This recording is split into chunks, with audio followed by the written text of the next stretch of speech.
Olá, seja bem-vindo a mais um programa Propósitos de Vida. Eu sou o pastor Adriano Papa, é muito bom estar aqui com vocês. E hoje nós estaremos no programa, num formato mais especial. Nós estaremos aqui numa entrevista, nós estaremos em formato de podcast. Por isso eu quero que você divulgue. Se você está assistindo pelas nossas redes sociais, você compartilha aí para que mais pessoas possam também conhecer, né, o nosso conteúdo, assistir o nosso conteúdo e nos apoiar aqui.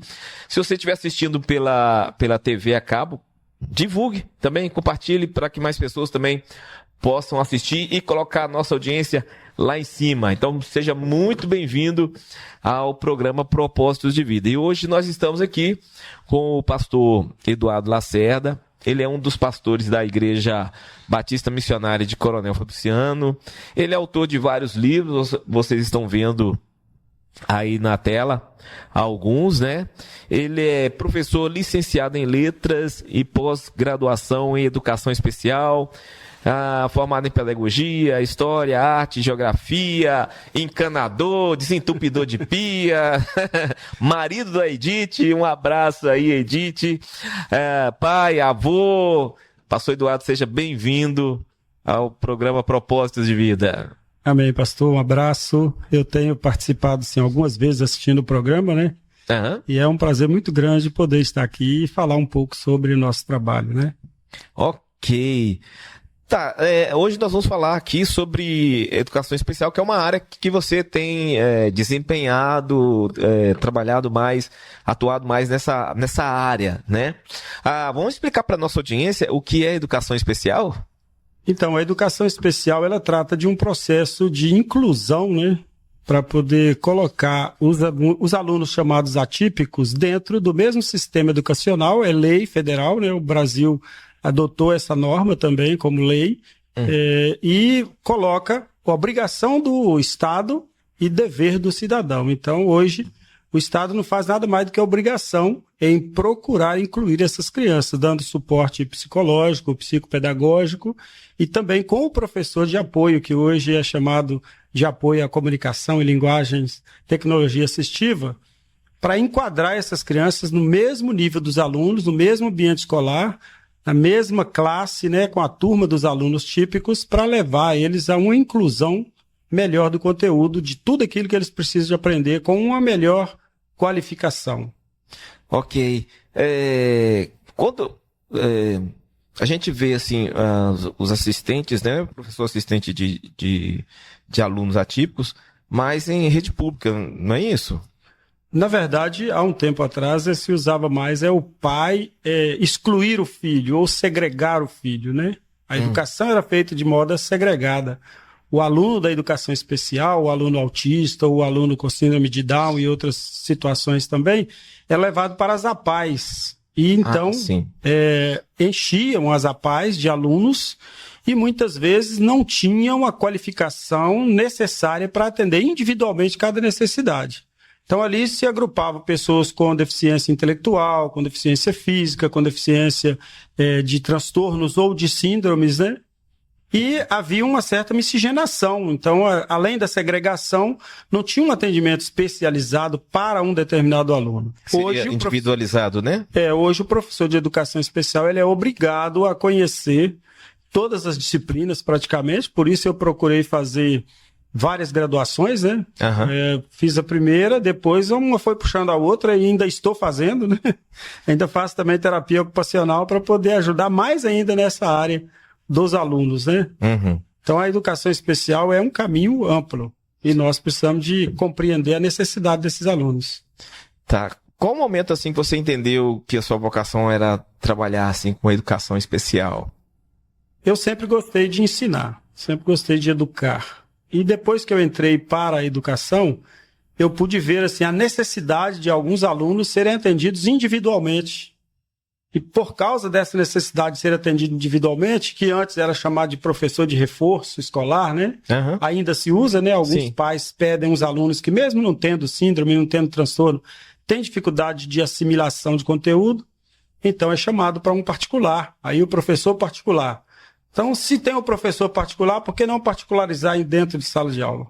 E agora, devido a todo esse processo legal, né? Desde 1990 existe a lei para poder fazer a inclusão dessas crianças.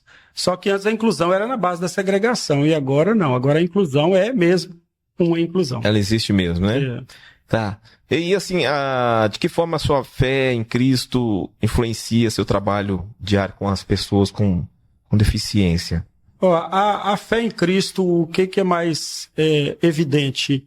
É ensinar o amor. E quando você ama, você não vê barreiras, você não vê diferenças, você não vê dificuldades. Eu me lembro até de uma frase que eu ouvi de um amigo há um tempo atrás. Ele era pároco na cidade de Coronel Fabriciano e eu prestava serviço lá na comunidade, né? Uhum. E ele então me disse uma frase que marcou muito para mim.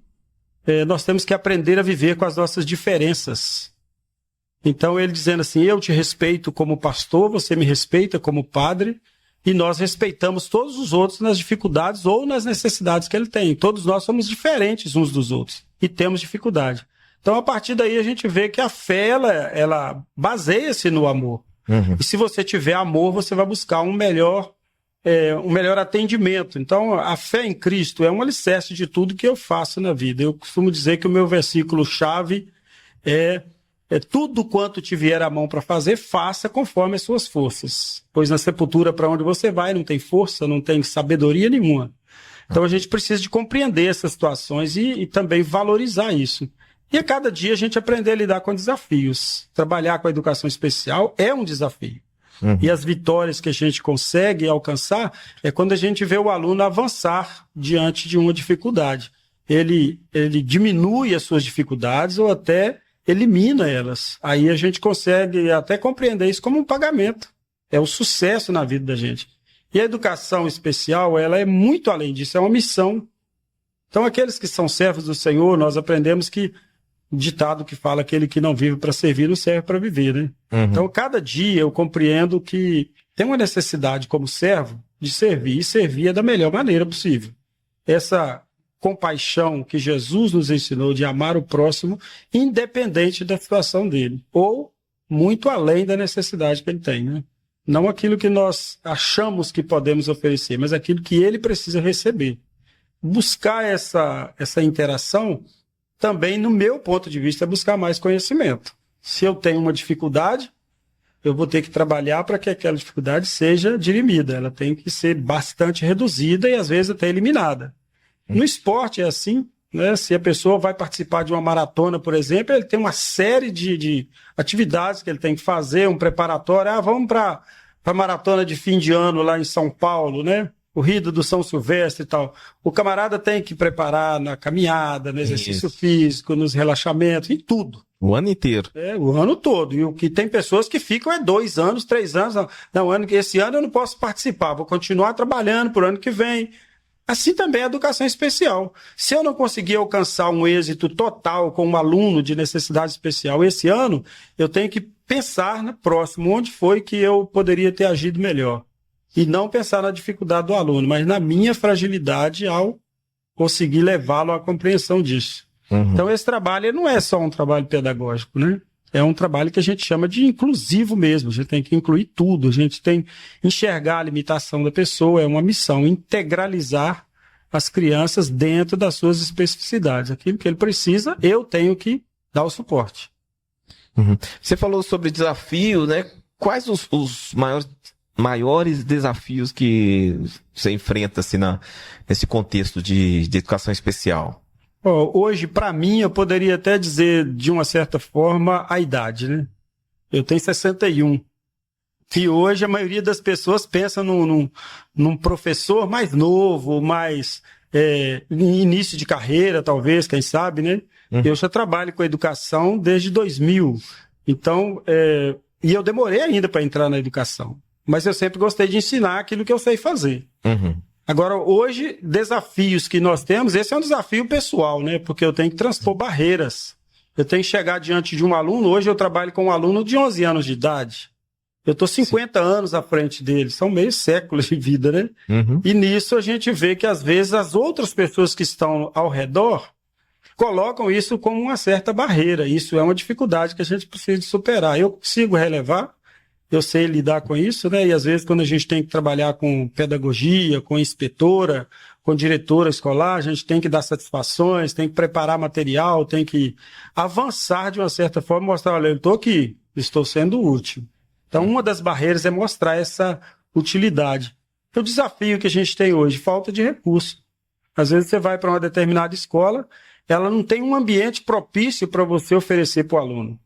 Aí você vai dentro de uma sala de aula, ter que desenvolver um trabalho. Aí eu quero apresentar para um aluno um trabalho de audiovisual. Aí fica difícil porque só tem uma sala de audiovisual, só a biblioteca está preparada para alguém, ela não pode ser individualizada. Se torna um desafio. As escolas, na minha opinião, teriam que ter todas elas um ambiente específico para a educação especial. Como psicopedagogo, né, eu fiz pós-graduação em psicopedagogia, neuropsicopedagogia, terapia ocupacional pediátrica, neurológica, para poder compreender os parâmetros que permeiam essa educação especial e as dificuldades. Então, são desafios. E também nós passamos por emoções e por frustrações. Tem aquele aluno que vai ser muito receptivo e tem aquele aluno que não vai ser também totalmente receptivo quanto à educação especial. Alunos que se acham capazes, quando na verdade não tem essa capacidade, não tem essa facilidade. E a gente acaba tendo que negociar com ele, mostrar para ele que ainda há algo mais a aprender. O problema grande que a gente encontra hoje nas pessoas em geral é quando você começa a falar de um assunto e a pessoa parece que já sabe mais que você. Aí já dá aquela freada, né? E isso acontece com os alunos, não, né? Acontece. Acontece. E muito. Eu tenho um grupo de apoio para professores de educação especial, eu preparo atividades adaptadas, né? Sim. Distribuo com os colegas da educação. O nosso grupo já tem um bom número de professores que participam e a gente troca experiências. Né? Tem aluno de educação especial que é extremamente agressivo. Aí como que você vai lidar com aquele aluno? Então o professor tem que manter sempre a calma, sempre a serenidade, saber colocar diante das crianças a necessidade que ele tem e o objetivo que nós temos enquanto professor. Nós até costumamos dizer assim, olha, o adulto na relação é você. O aluno é criança, é em formação. Ele não tem a mentalidade que eu tenho. Então, vai passar por uma dificuldade muito grande. Eu já trabalhei também ano passado com adolescentes, né, do ensino médio, esse ano também com adolescentes de ensino médio. Agora eu estou ajudando um aluno do fundamental, que é o 6º ano, né, o 2º fundamental. E nisso me veio até a ideia, vou lançar um livro, vou escrever um livro sobre esse problema da educação especial. Num dado momento, o que eu pude observar em sala de aula? Muitos professores despreparados para trabalhar com aluno autista. O aluno autista ele tem uma audição muito aguçada em relação à nossa, muito aguçada. Para eles, o tilintar de uma moeda no chão é quase que como uma bomba atômica. Incomoda muito. Incomoda, né? Afeta o cérebro da criança, afeta a psique da criança. E o que acontece? Eu já vi muitos alunos passando por isso em sala de aula porque o professor grita com o aluno. E aí, de repente, me veio à mente, falei assim, não, o meu livro vai chamar Não Grite Comigo. E é esse livro que ele tá aqui. Você pode colocar na tela, Vinícius? Tem no JPEG que você mandou? Esse aí, ó, Não Grite Comigo. Não Grite Comigo. Tá lá sobre autismo, tá em inglês. Sim. Lá, né, autismo. E esse livro, ele veio numa visão exatamente disso, de ver o professor gritar com o aluno, de impor ao aluno alguma coisa que não era do nível dele, não era do suporte dele. E o autista, muitas vezes, ele vai ficar dislexo, né? Ele desliga por um momento, às vezes ele vai ficar muito emotivo, ele vai querer te pegar, vai querer te abraçar. O meu aluno, de vez em quando, ele vira para mim e quer abraçar, quer dar um beijo. Se eu faço com ele um trabalho e ele desenvolve bem, aí eu tenho que te agradecer, tenho que te dar um beijo. Eu falo, não precisa, pode ficar tranquilo, é minha obrigação te ajudar. Aí esse livro, Não Grite Comigo, o objetivo dele é exatamente mostrar que a cultura do grito, ela é uma aberração ao racionalismo, né? A racionalidade. Eu acho que quando a pessoa parte para o grito, ele perdeu a função racional. E o professor regente, por exemplo, ou até mesmo professor de apoio, eu já vi professor de apoio gritar com aluno da educação inclusiva. Sinceramente, humanamente falando, dá vontade de pegar o cara e dar nele uma surra. A gente não pode, a gente tem que dar as palavras. Falar, cara, não é assim que a gente trabalha. O aluno precisa de compreensão, precisa de carinho, precisa de conforto. Se ele foi agressivo com você e gritou, tenha paciência, tenha sabedoria. Ano passado, por exemplo, nós trabalhamos com um aluno que ele era super agressivo e quando ele entrava na sala, a gente tinha que olhar o que tinha sobre a mesa, não podia deixar nenhum objeto cortante sobre a mesa, que era perigoso. Se ele pegasse o estilete, era perigoso ele se cortar ou cortar alguém, ou estragar alguma coisa da sala nossa lá. Uhum. Então, assim, a gente precisa compreender o nível de suporte de cada aluno da educação especial. E, às vezes, como a gente falou de desafio, um dos grandes desafios também nosso, né, e da Superintendência de Educação, que eu represento a nona Superintendência, que é de Coronel Fabriciano. E a nona Superintendência tem uma classe especial de profissionais para trabalhar com a educação especial inclusiva, que é o CREI, o Centro de Referência à Educação Especial Inclusiva. E eu fiz parte dessa equipe ano passado, e eu vi assim, o trabalho muito importante que eles fazem de promover estudos, promover orientações para os professores. Então, a nossa superintendência está adotando medidas para isso. Eu acho que vamos chegar aí um bom patamar em breve com a educação especial. Nós temos encontros, temos seminários, né? Uhum. Tivemos o último no final do ano passado com muitas pessoas ali na Cidade da Fé. Eu creio que ali devia ter no mínimo umas 3.000 pessoas, entre professores, profissionais da educação, diretores e o pessoal também da nossa superintendência, né? Então, o que a gente precisa hoje de analisar é preciso o poder público trabalhar na formação desses profissionais. Dar também uma acessibilidade física, principalmente mudança de mentalidade de cada professor, né? Isso não é caridade, isso é justiça social, é inclusão, que nós temos que pegar as crianças e colocá-las no nível certo. Uhum. Você tem dificuldade para entender por quê? É o tamanho da letra, a pressa que o professor regente fala, porque ele tem um tempo para poder apresentar a aula dele. Ele não vai ficar parando toda hora para explicar para um aluno, para outro aluno. Aí o professor de apoio ele está ali para poder, de uma certa forma, digamos que seja traduzir aquilo que o professor regente está falando. Você compreendeu o que ele quis dizer? Abrir aspas, né?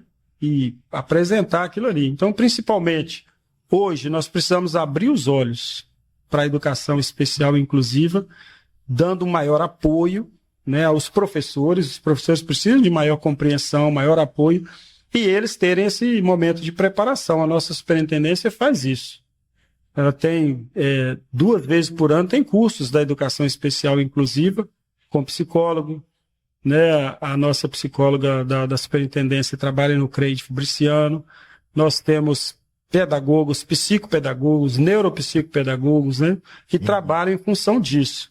Hoje, por exemplo, a gente vê na nossa educação a inclusão em Libras. Nós temos intérprete de Libras nas escolas. Nós temos alunos que são deficientes auditivos que tem um professor de Libras, que está ali ensinando e traduzindo para ele em Libras, né, todo o conteúdo que o professor passa. Então, a gente chama de datilologia, né? A forma de falar em gestos, né? Em sinais. Uhum. A língua brasileira de sinais, que é Libras. Aí nós temos aqui no Vale do Aço, por exemplo, a Sândila, que é uma excelente professora e tem ensinado vários professores da educação especial na educação em Libras. Eu pude fazer curso com ela também, acho que é muito importante cada professor participar disso. É promovido pela Superintendência Regional de Educação. Então, todos estão envolvidos nisso. Sim. Ô Vinícius, pode deixar os livros aqui na tela, por favor? Isso, pode deixar aí durante o nosso podcast. Você acredita, assim, que a igreja tem acolhido bem as pessoas atípicas e as suas famílias? Eu acho que a igreja está muito atrasada em relação a isso. O que você acha que precisa melhorar? Hoje, a única coisa que a gente vê nas igrejas é a inclusão de Libras. Em algumas igrejas, ou vamos dizer até diversas igrejas, hoje já tem um intérprete de Libras que transmite o culto, né? Coronel Fabriciano nós temos algumas, aqui em Patinga certamente também algumas. Eu tenho visto assim as igrejas que tem, porque tem a demanda, né? Tem ali no auditório pessoas que precisam dessa, mas aí a gente dessa linguagem. Dizer assim, por exemplo, se eu sou um deficiente auditivo, aí a igreja do pastor fulano não oferece essa condição, não vou para lá. porque eu não vou participar do evento. Mas se eu estou visitando uma cidade, eu saio daqui e vou para, vamos dizer aqui, lá no norte de Minas, lá em Almenara, vou participar de um culto lá em Almenara, mas eu sou deficiente auditivo. Aí eu quero saber onde que tem uma igreja aqui que tem inclusão em Libras. Na porta da igreja já tem que ter ali um cartaz, inclusão em Libras. Aqui em Patinga, geralmente, eles já colocam. A questão da acessibilidade, por exemplo. Eu sou deficiente físico, eu tive poliomielite com 1 ano e meio, mas eu tenho locomoção. Apesar da atrofia da perna, eu tenho locomoção, mas há deficientes da minha época que não tem locomoção. Ele chega na igreja, vamos supor, a igreja do pastor Adriano, não tem acesso à cadeira de rodas, ele não vai entrar. Ele não tem locomoção, a locomoção dele é cadeira de rodas, ele não vai sair se arrastando ou sair carregado do carro para ir para dentro da igreja. Isso. Então as igrejas precisam de trabalhar um pouco mais essa área da acessibilidade e inclusão, né? A inclusão do profissional de Libras é um pouco mais fácil, porque pode promover um dos alunos, né, um dos membros de escola dominical ou membro da igreja, promovê-lo a fazer um curso, faz um curso de intérprete de Libras, vai lá. Mas e a inclusão do autista? Será que nós temos? Nós temos em todas as igrejas, nós temos pedagogos. Então, por que não pegar um pedagogo da igreja, né, ou um licenciado em alguma disciplina, um professor regente mesmo, e promovê-lo a isso, levá-lo a fazer um curso de educação especial, entender o que é o atendimento de um autista? As pessoas que leem esses livros, eu não sou um expert, eu não sou um grande escritor, mas as pessoas que leem os meus livros, elas vão poder entender os parâmetros iniciais, básicos, para promover essa inclusão. Trabalhar com o aluno da educação especial requer estudo. Se eu não estiver disposto a estudar, é melhor não querer ser o educador. Complicado, né? Você falando aqui de acessibilidade, eu lembrei de uma história aqui. Na igreja que eu pastoreio, os idosos estavam tendo muita reclamação quanto à acessibilidade. E aí nós arrumamos uma cadeira de roda. Pensa na cadeira de roda milagrosa, que a pessoa saía de carro e o diácono chegava com a cadeira. Não precisa não, eu sou... Todo mundo parou de reclamar. Exato. Às vezes o que você Todo mundo parou de reclamar. Ninguém queria sentar na cadeira de roda para poder chegar dentro do templo, né? A gente vê isso até em aeroporto também. Às vezes a pessoa tá ali, tá idoso, tá capenga e tal. Aí o comissário de bordo vai lá e oferece uma cadeira de rodas para facilitar a locomoção. Não precisa não. Há um certo repúdio, porque a pessoa pensa, não sou inválido. E nem sempre a acessibilidade é para inválido. É engraçado que antes da cadeira de roda eu tinha um monte de reclamação. Que tá difícil aqui, subir a rampa. Não, a gente arruma a cadeira de roda. A cadeira de roda bem milagrosa. Esse, né? Às vezes a gente põe corrimão na igreja, o corrimão não é usado. Pois é. Rampa. Isso. Nossa igreja está sendo construída lá em Fabriciano, o pastor Pedro está fazendo uma igreja grande lá e excelente, né, com conforto. Vai ser um estilo de arena, né, com arquibancadas para participação do público normal, podendo todos terem a mesma visibilidade, acesso para cadeirantes, para idoso. Mas às vezes a gente vê isso aí, a pessoa não quer usar. Não quer. Né? Mas se não tivesse, reclamava. Mas já que a gente está assim nessa parte aqui bem informal, descontraída, tem alguma história assim que te emocionou ou te trouxe alguma lição sobre amor, paciência, dependência de Deus? A gente trabalhar com a educação especial, principalmente falando dentro desse caminho, né? Eu trabalhei ano passado com uma menina que ela é especial na maior essência da palavra. É uma pessoa especial mesmo. Parece... a gente não vai citar nome, porque a gente não sabe também da liberdade ou direito, né? Sim. Mas é uma pessoa que me emocionou bastante, porque tudo que eu apresentava para ela, com toda a dificuldade intelectual que ela tinha, ela se dedicava ao máximo com tudo aquilo que ela fazia. E quando chegou o momento de distanciar, porque a gente não é efetivo para ficar todo ano com o mesmo aluno, não existe isso na educação. Ok. Né? Isso é bom ou isso é ruim? Eu acho ruim. Em parte é ruim porque o aluno acostuma com a gente. E cria um vínculo, né? Cria um vínculo e no outro ano vem uma pessoa diferente, com um tratamento totalmente diferenciado também. E às vezes até a gente pode tratar de uma maneira calma, o outro vir com intranquilidade, né? Gerar intranquilidade para o aluno.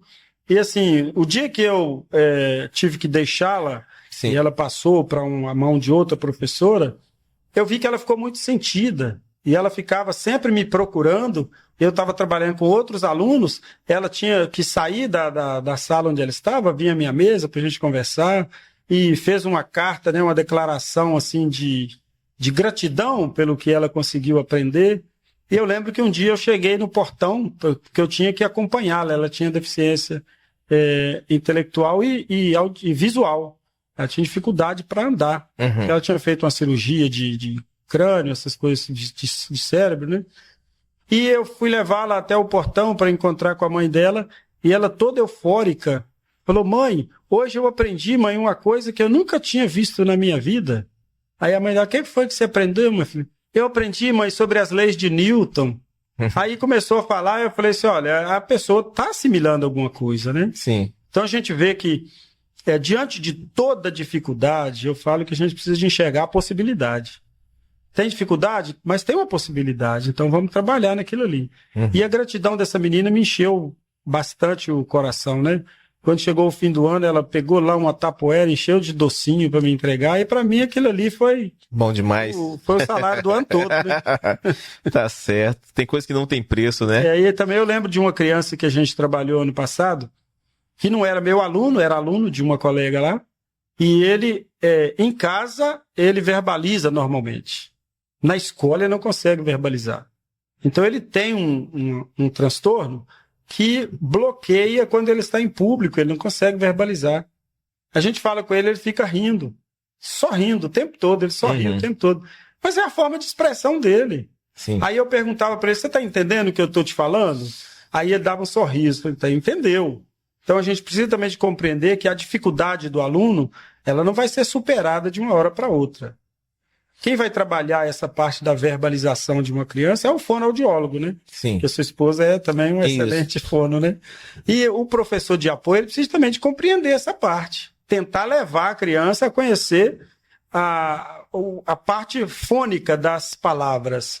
Se ele conseguir entender as partes fônicas das palavras, ele vai ajudar o profissional, né, da fonoaudiologia, para que aquela criança também desenvolva falar em público. Tem criança que simplesmente não gosta de falar em público, outros falam em público, mas não lê em público.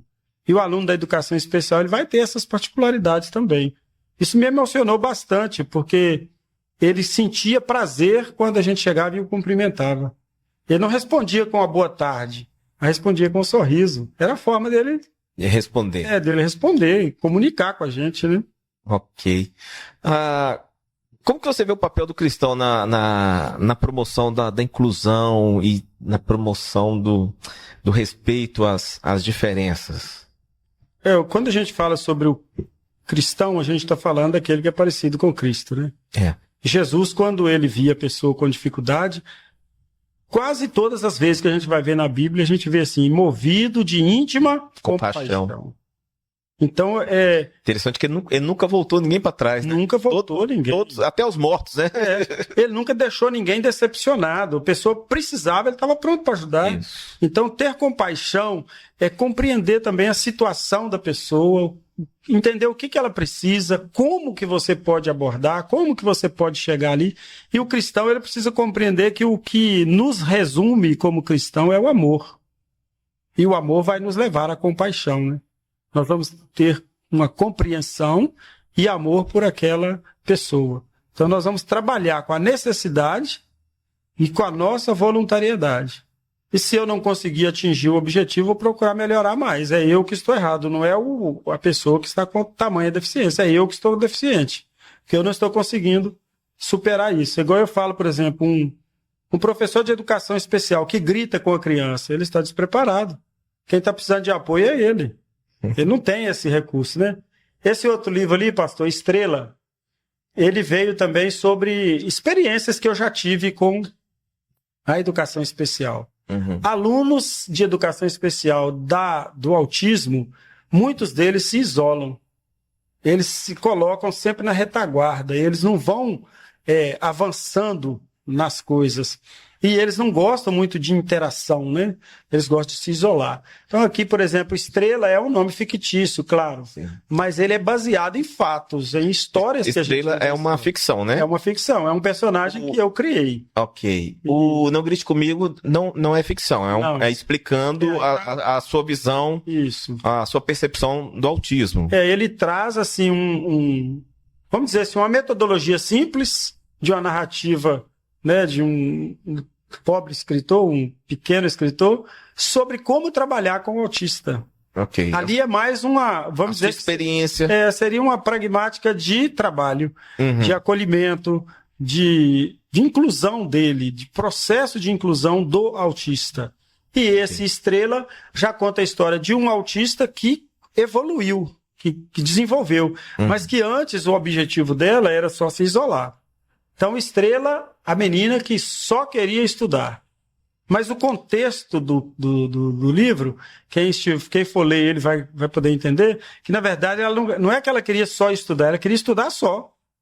Ela queria se isolar, ela queria estudar sozinha. No canto dela ali. Aí, solitária. No desenvolver do livro é que o professor precisa compreender o que é que o aluno está querendo. Uhum. Ela quer se isolar ou ela quer só distanciar um pouco para não ter as humilhações que hoje tem, infelizmente, né? Uhum. Eu fui trabalhar com crianças, por exemplo, com alunos de primeiro ano ensino médio, segundo ano ensino médio, brincando, achando que é brincadeira chamar o outro de autista. Pessoas que nem tinham autismo. Sim. Mas se a pessoa chega e implica com o outro e vai ser o autista... Você está achando a pessoa, isso? Então você está xingando a pessoa como se aquilo ali fosse um defeito grave. É uma forma de discriminação, né? Uhum. Aí esse livro também, Estrela, ele traz esta orientação. Nós temos na contracapa ali a sinopse do livro, né? Que fala mais ou menos sobre isso. Ela foi diagnosticada com autismo e com TDAH. O TDAH é o transtorno do déficit de aprendizagem e hiperatividade. Isso. Muitas vezes o aluno autista ele é hiperativo, mas não tem o déficit de aprendizagem. Ele consegue assimilar, ele consegue aprender. Ele tem hiperatividade, ele tem um QI elevado, ele consegue desenvolver um muito conteúdo. Acelerado. Eu tenho um aluno, por exemplo, que eu trabalho com ele esse ano, que o menino é super inteligente. Ele tem uma inteligência que me assusta até. Ele consegue pegar um texto e interpretar uma pergunta dentro do texto e achar a resposta. E às vezes ele me pede uma direção, eu falo, professor, eu não estou compreendendo essa daqui. Aí eu falo para ele assim, dá uma lida de novo, vê como é que está escrito ali. Aí se tem uma palavra lá um pouco difícil para o vocabulário dele, eu traduzo para ele aquela palavra. Vamos supor, tem a palavra compaixão, eu vou explicar para ele o que é compaixão. Tem a palavra lá, por exemplo... Na área da ciência, nós vamos trabalhar com a decantação. O que é decantação, professor? Eu vou ter que explicar para ele o que é a decantação. Uhum. Nós estamos trabalhando esse bimestre com isso, com ciências, com as crianças. Então, assim, esse livro ele traz essa orientação do que era essa menina, por que ela passou por dificuldade, quais as dificuldades que um aluno autista tem dentro de uma classe de alunos típicos, né? E eles são chamados de atípicos. E o que é que a gente pode fazer para realmente incluir essas crianças? O que é importante também é isso. Você tinha falado aí dos outros alunos aí na questão de ficar zombando e tal. Como que você tem visto, você está mais na sala de aula, está vamos lá, no front, né? Como você tem visto o tratamento dos alunos com um aluno atípico? Como tem sido? Tem muito bullying, falta de respeito? Ainda há um pouco de falta de respeito.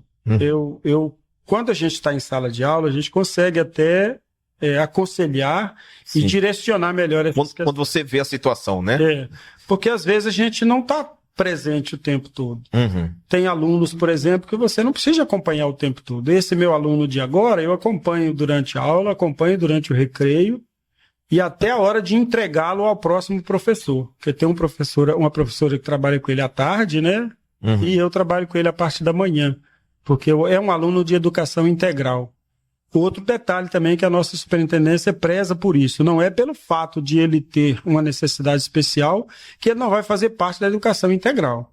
A educação do Fundamental 2, ela é integral no 6º e 7º ano na nossa escola.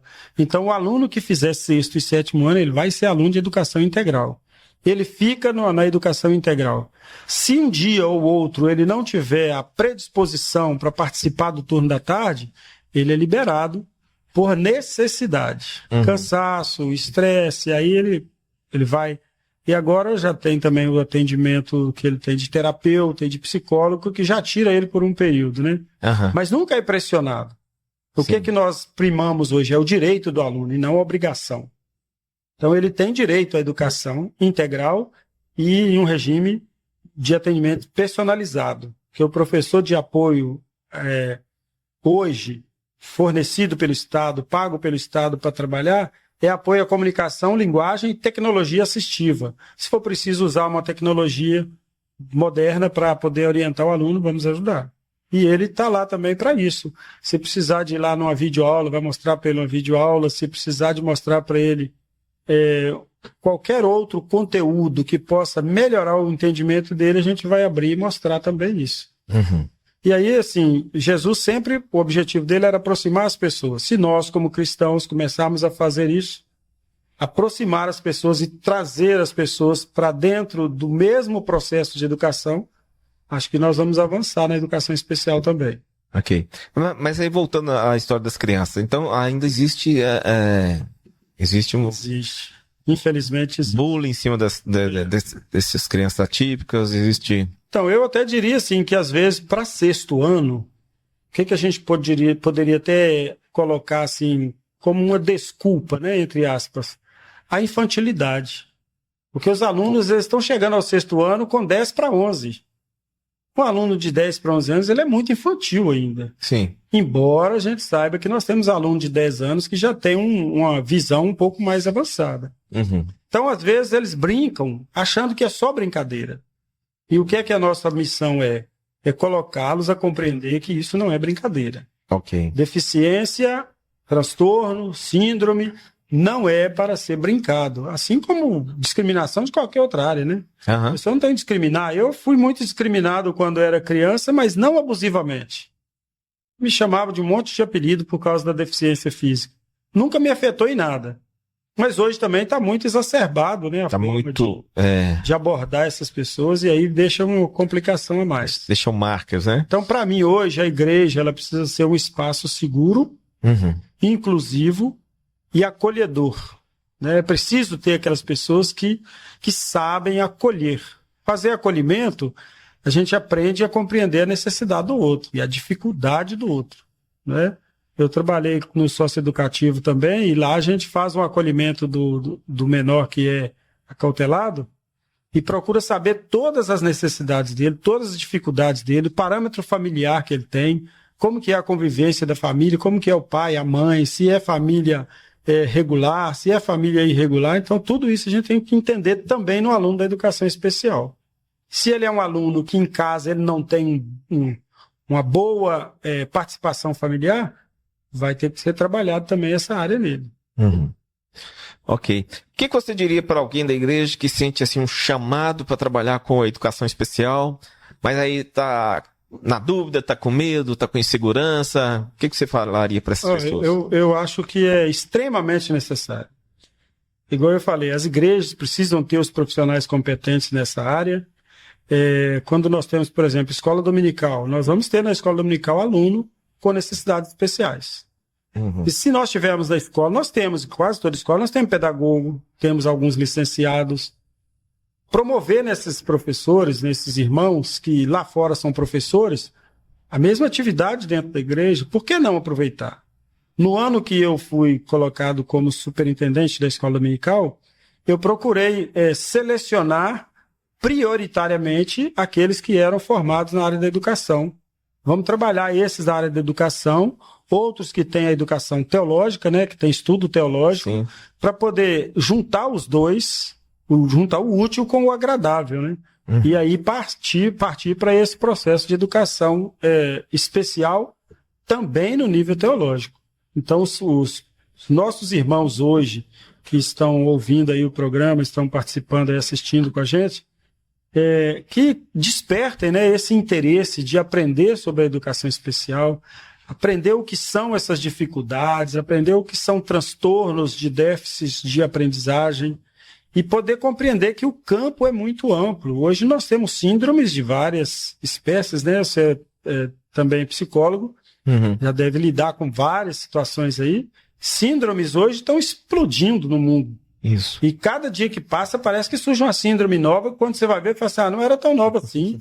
Eu tinha um amigo que fazia isso, só não sabia que nome que era. Só tá com o nome ainda.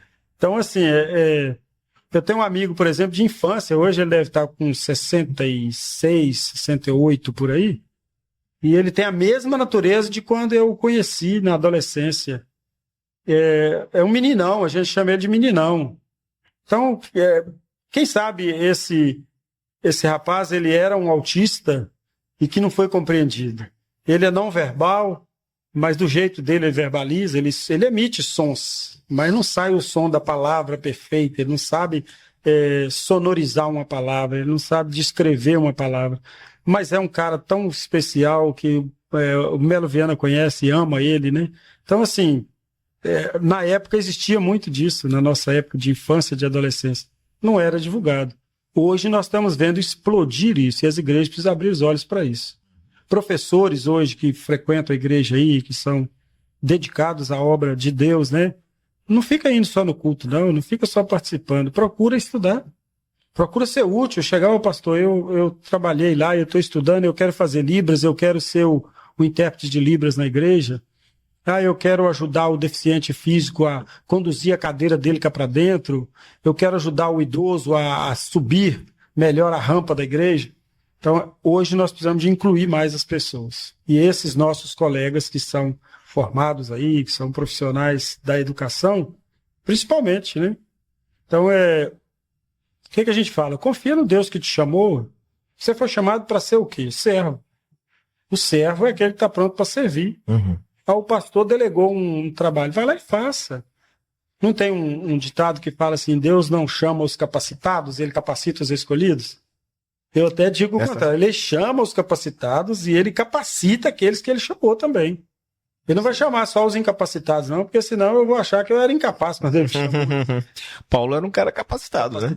Formado aos pés de Gamaliel. Isso, era um doutor da época. Era um doutor da lei. Exatamente. Nós temos Lucas, que era médico. Médico, né? Isso. E ao mesmo tempo temos lá o Pedro, que era analfabeto. Só sabia pescar e só sabia jogar a rede na água. Então, que os nossos irmãos busquem uma formação. Se não tem, aí faz uma pedagogia, faz uma educação especial, né? Tem N faculdades aí na nossa região, e procurar, assim, andar com pessoas que têm essa visão, que têm essa experiência. Eu até costumo falar assim, que tem um ditado que fala assim, ande com os bons e serás um deles. Ande com os maus e será pior que eles. Então é melhor andar com os bons, né? Isso. Procurar as pessoas que têm experiência, que têm vontade. Não espere ser perfeito. Eu não espero alcançar a perfeição como professor. Eu estou com 61 e eu pretendo dar aula até o último dia de vida, né? Mas eu não quero ser o melhor professor, não. Eu quero dar o meu melhor. Então, para começar, que busque a Deus. Ele vai inspirar, ele vai orientar, ele vai direcionar. O melhor para você fazer é isso, né? E os frutos virão. Aí você vai expressar amor, vai expressar gratidão, vai expressar compaixão e perseverar no caminho da inclusão em todas as áreas. Assim como nós procuramos incluir no nosso meio, no meio cristão, aquele que não tem o conhecimento do cristianismo, também incluir aqueles que têm dificuldade de assimilar certas coisas. Hoje, por exemplo, nós temos nas igrejas deficientes intelectuais, mas estão servindo a Deus. Isso. E a Bíblia diz que nem os loucos errarão o caminho. Então, o que nós temos que fazer? Atendê-lo dentro das suas especificidades, dentro das suas necessidades, colocando para eles o que é melhor para eles desenvolverem. Dentre essas questões, por exemplo, eu tenho também outros livros, né? Na minha plataforma lá, eu tenho 11 livros publicados. Isso. Para a gente ir terminando, então, já que você falou dos outros livros, né? Aonde que acha na sua plataforma? Dá um endereço para os nossos meus livros estão sendo vendidos no site da Amazon. Amazon.com. O Amazon, depois eu quero cachê aqui, tá divulgando vocês, tá? Também na Wiclap.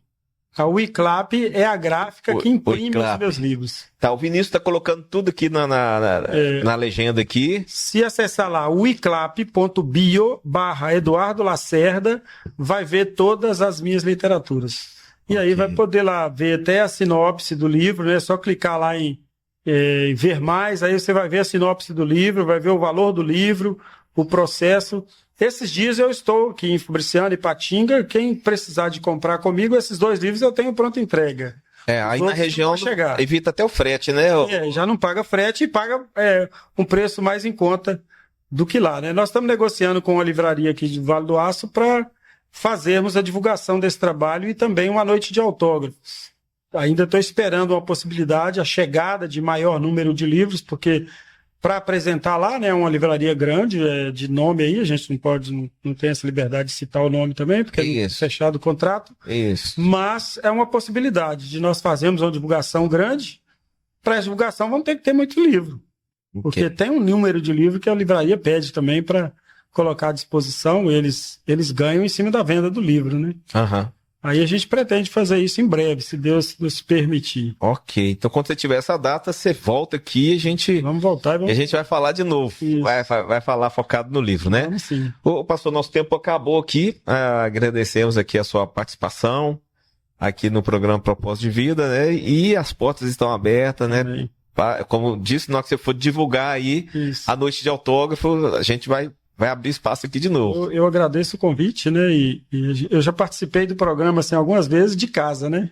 De casa, Na época da pandemia, a gente participava online. Sim. E eu fazia retransmissão até. Isso. Hoje está um pouco mais de dificuldade por causa do acesso de internet, onde eu moro, trabalhando em zona rural, um pouco mais difícil. Mas vamos voltar a fazer essa parceria aí, fazer talvez uma retransmissão. Ok. Jogar. Mas o pessoal é Antônio Dias, né? Antônio Dias. Pessoal de Antônio Dias. Porteira Grande. Porteira Grande, tá? Eu quero vocês colocando a audiência lá em cima. A gente já trouxe outras pessoas de Antônio Dias aqui na TV Caravelas e vocês colocaram a nossa audiência lá em cima. A gente quer de novo, hein? Com o pastor Eduardo aqui. A gente quer a audiência lá em cima, tá? Se Deus quiser. O programa Propósito de Vida está chegando no final. Nós agradecemos a sua audiência e convidamos você para a próxima semana, nesse mesmo horário, nesse mesmo canal. A todos vocês, que o Senhor te abençoe e te guarde, que o Senhor resplandeça o seu rosto sobre ti e te dê uma semana de muita paz em nome de Jesus. Tchau, Brasil. Até a próxima semana, se Ele assim nos permitir. Deus abençoe a todos. Muito obrigado, pastor. Amém.